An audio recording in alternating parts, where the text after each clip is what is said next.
Hi guys, it's Ian from Motorsport. Just thought I'd start doing some videos on this. I do a lot of Instagram stuff, so if you want to see all what we do, then obviously jump onto Instagram. It's ia.motorsport. But yeah, I just do my own project on here. So yeah, this is it. It's a PS13, and I'm installing a K-Series Honda engine in there because I actually want to make a reliable sort of horsepower and not run 2 bar of boost, which is what I'd have to if I wanted to run that sort of power out of an SR. They're good engines, but for me, I'm a Honda man. Not cars, just engines. But yeah, so K24 in there. I've got a K20 head to go on there, which has all been done. We'll do some videos on that as well. It's linked up to a CD009. And yeah, we've got a few bits on here. Turbo down here is a G30 770 with a 0.88 housing, internally gated, just for simplicity. You want to try and keep the packaging really small, and if it overboosts slightly at top end, that will probably just assist me in making the horsepower that I want to, which is going to be, I want to make 500 wheel, so what's that, 560 horsepower, something in that region, flywheel, most likely on ethanol, or a mix of methanol and petrol. Who knows where we're going to go with that, but it'll be probably an alcohol-based fuel. So this is where I'm at, just modelling up the exhaust system. Got this Garrett sitting on some rod eyes, so down there, and the other one you can see through, so that will support all the weight that's going to be on here. Just made up this downpipe tube. Still new to TIG, but some of the results are coming out real nice. Some of them not so much, but we won't talk about those. We're going to talk about good stuff. These are 3D printed, fairly straightforward. Got your marks on them. I've attached them to a flange, and then you can just basically model up as you go. Is some of what I'm doing down here. I'll just put the marks on them. Like, get one of those 3D printed ones, slot it in the end, and then draw the marks on there, and then you can figure out whatever tube you want. But yeah, I mean, that one's, I think that one, I don't know where that one goes now. I think that one's that one actually. But yeah, so trying to get on with that in a minute. What else we got on here? We did have lovely tubs that I had made by another fabricator, and before I did really much fabrication at all. But that all got smashed up when we were competing in the British Drift Championship. This is not going to be a drift car. This is definitely going to be a track car now, something a bit different.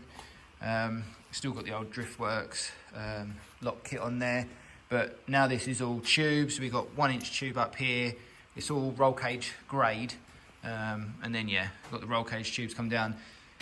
Big thing though, most people just put these little tubes in. I say little. These tubes going down there. This support brace made such a difference. Like, it literally, when I knocked that in there, it was perfect fit. It pushed the top turrets out. Like, just sort of, literally just tweaked them out. So with the weight on, obviously I didn't have the weight on the car. When you put the weight down, everything just tweaks in a few millimeters, do you know what I mean? And honestly, absolutely insane. When I hammered that in, it was like literally a squeaky fit. When I tapped it in, it just put so much like preload into the whole system. Just shows how much everything flexes. But yeah, it's a Hack Engineering sump. I flicked up the anti-roll bar for the clearance, but we'll see. What we'll probably run a probably run a hollow tube and change that at some point. But got these engine mounts that I made up. This is 5mm plate, and this is a Vibratechnics. I think this is a mount off a Triumph, but basically a boat anchor in comparison to this engine. So yeah, I got 2 of them. These are really heavy. These were my first sort of go. I just swapped it out for this one over here, which is now 3mm plate and then a bit of roll cage tube. I mean, it's half the weight. The original, let me just show you. This was the original here. That was 1,600 grams. This one down here, 800. So yeah, I'm gonna have Gonna have a intercooler and radiator sort of flat almost, so the air's going to come in at the front and then go up out of the bonnet. So yeah, it's It's all going to be there. So this will basically plumb straight into the intercooler as it comes round. Electric water pump system. So it'll be, this is the T7 designs with the outlet here.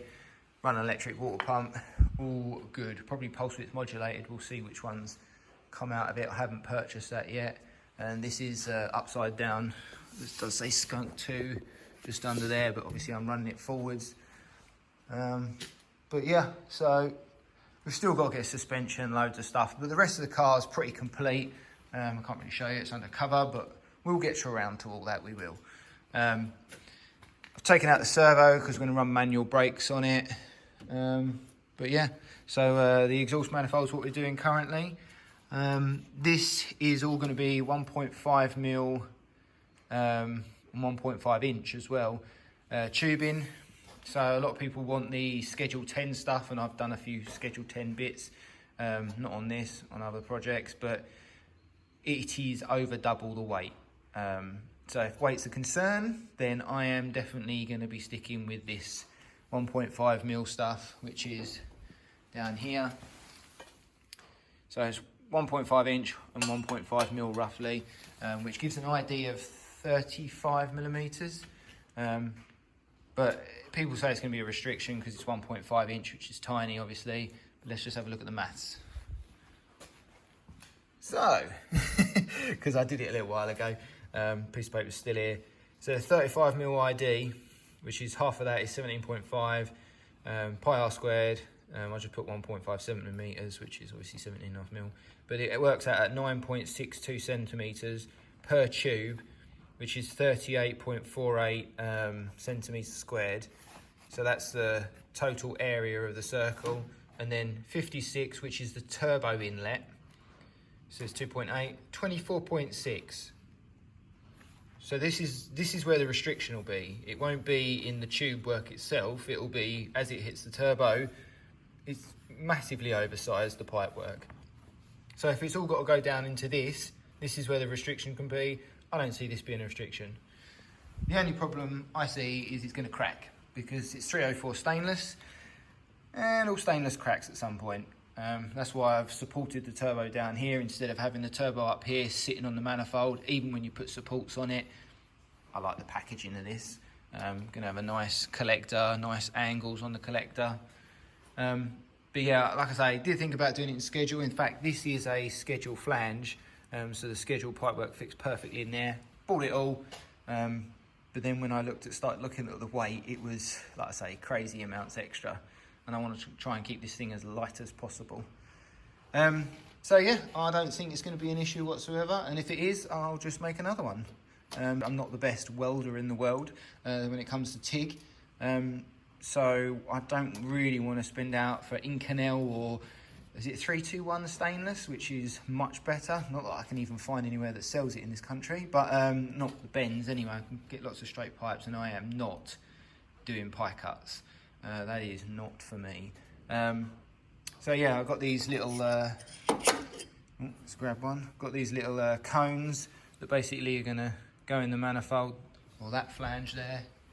So you can drop them in, and basically, if you cut them down and flange them open,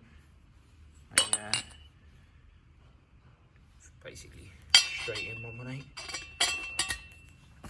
And yeah, we'll get all these pipe work done. And yeah, we'll see how we go. Couple of other little things on it. I have lowered the engine quite considerably. If I just whip this camera right down here, if I can, you can see that, well, if you know S chassis, I have cut down that steering rack bolt or nut on this side, which is welded to the top bracket. I've cut that down to basically half the thickness. Still got plenty in there to hold the rack, but there's only about 5 mil clearance between that and the sump. And then the sump fits basically perfectly flat.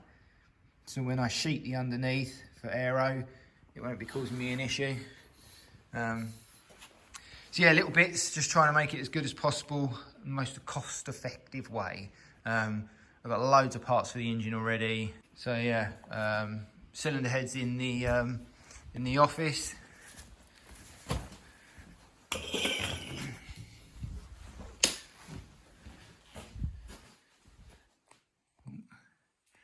yeah, so cylinder heads here.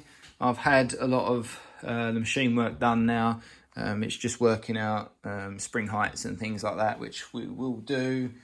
Yeah, so here's what I'm doing. Basically, cut all these down into whatever I've made up in the in these plastic ones, and then just pop it in, line up the marks, and then you know where your rotations are by looking at the ones on the car. So you just stack them, tack them, and you're good.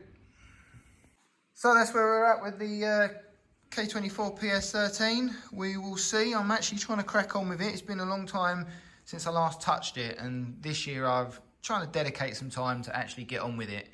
So we'll see how long that lasts. But my customer who normally competes is not competing this year, so it should free up a decent amount of time that I can spend some weekends and evenings like this Sunday that I'm here now, cracking on with this.